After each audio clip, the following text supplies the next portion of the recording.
তুমি এনেছো বাবা? হ্যাঁ রে মা, না এনে থাকতে পারি? এই যে তোর কৃষ্ণ মূর্তি। লাভ ইউ বাবা। বাবা তুমি রেডি করো, আজকে আমরা স্থাপন করব।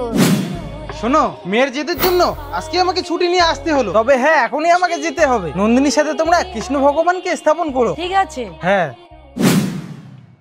মা, আমাদেরকে তো বাবা ভালোই বাসে না, তবে দায়িত্ব কেন নিয়েছে? ঠিক বলেছিস তুই। হয় এই বাড়িতে আমরা থাকবো, না হলে ওকে তাড়াও। চুপ করে থাক, তোরা তো আমার সোনার টুকরা, ও হচ্ছে সৎ মেয়ে। তোরা শুধু দেখে যা আমি কি করছি। এই নন্দিনী, কোথায় যাবি তুই? আমি ফুল ছিঁড়তে যাব।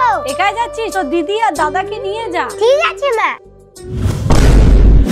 দাদা, দাদা কোথায় গেল? এই মেয়ে, কে তোমরা? তোর সাথ না তোকে কিডন্যাপ করার জন্য অনেক টাকা অফার করেছে। হ্যালো, রাসমেলার জন্য 2 দিন ছুটি আছে। যাক, ভালোই হলো, এখন বাড়ি যাই। দিদি কেন করতেছো? বাবা!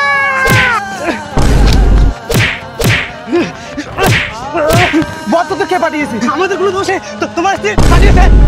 চল রে মা, তুই আমার সাথে বাড়ি চল। মা, তোমাদেরকে আমি অনেক ভালোবেসেছিলাম। ওরে মা, এরা হচ্ছে জানোয়ার। তোমাদের মনে কি একটু ফিলিং নেই? এই এত ছোট বাচ্চাকে বেরিয়ে যাও আমার বাড়ি থেকে। মা, তুমি আমাকে ছেড়ে যেও না, আমি তোমাকে অনেক ভালোবাসি। তোমাদের ছাড়া আমি আর থাকতে পারবো না। আরে তুই আমাকে ক্ষমা করে দিস, আমার অনেক বড় ভুল হয়ে গেছে। বোন, আমাকেও ক্ষমা করে দিই।